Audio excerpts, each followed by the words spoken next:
देश विदेश की लोक कथाएं। आंध्र प्रदेश की लोक कथा कालहस्ती मंदिर की कथा। वाचक स्वर अल्पना सक्सेना। कहते हैं कि नील और फणीश नाम के दो भील लड़के थे। उन्होंने शिकार खेलते समय वन में एक पहाड़ी पर भगवान शिव की लिंग मूर्ति देखी। नील उस मूर्ति की रक्षा के लिए वहीं रुक गया और फणीश लौट आया।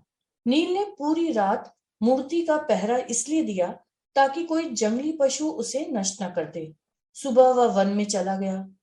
दोपहर के समय जब वह लौटा तो उसके एक हाथ में धनुष, दूसरे में भुना हुआ मांस, मस्तक के केशों में कुछ फूल तथा मुंह में जल भरा हुआ था।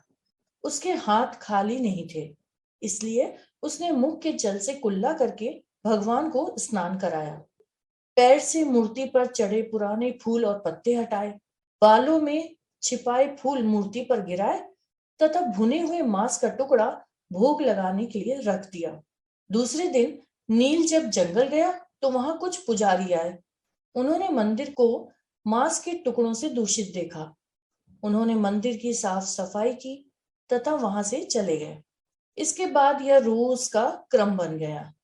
नील रोज जंगल से यह सब सामग्री लाकर चढ़ाता और पुजारी उसे साफ कर जाते। एक दिन पुजारी एक स्थान पर छिप गए ताकि उस व्यक्ति का पता लगा सके जो रोज रोज मंदिर को दूषित कर जाता है। उस दिन नील जब जंगल से लौटा तो उसे मूर्ति में भगवान के नेत्र दिखाई दिए। एक नेत्र से खून बह रहा था। नील ने समझा कि भगवान को किसी ने चोट पहुंचाई है।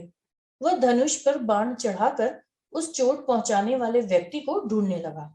जब उसे कोई नहीं मिला तो वह कई प्रकार की जड़ी बूटियां ले आया तथा वह भगवान की आंख का उपचार करने लगा, परंतु रक्त धारा बंद नहीं हुई। तभी उसे अपने बुजुर्गों की एक बात याद आई। मनुष्य के घाव पर मनुष्य का ताजा चमड़ा लगा देने से घाव शीघ्र भर जाता है। नील ने बिना हिचक बाण की नोक घुसाकर अपनी एक आंख निकाली तथा उसे भगवान के घायल नेत्र पर रख दिया। मूर्ति के नेत्र से रक्त बहना तत्काल बंद हो गया।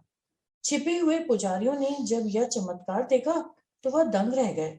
तभी मूर्ति की दूसरी आंख से रक्त धारा बहने लगी।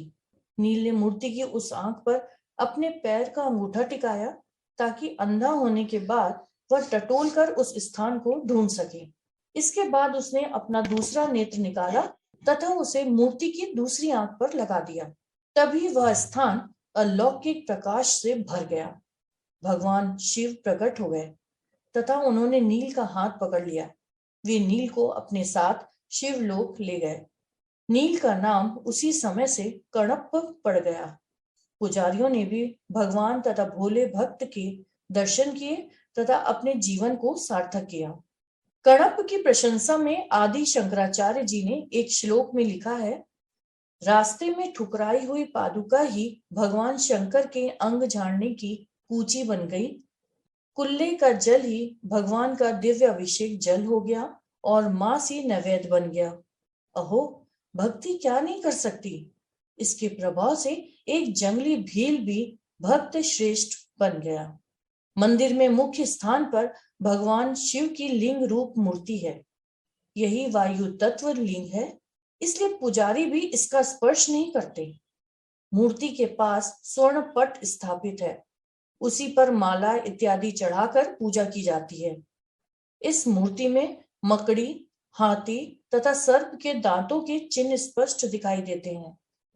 कहा जाता है कि सबसे पहले मकड़ी, हाथी तथा सर्प ने भगवान शिव की आराधना की थी। उनके नाम पर ही श्री कालहस्तीश्वर नाम पड़ा है। श्री का अर्थ है मकड़ी, काल का अर्थ सर्प तथा हस्ती का अर्थ है हाथी। अभी आपने सुनी आंध्र प्रदेश की लोक कथा कालहस्ती मंदिर की कथा। संकलन करता रचना भोला। ऑडियो प्रस्तुति रेडियो अर्पा।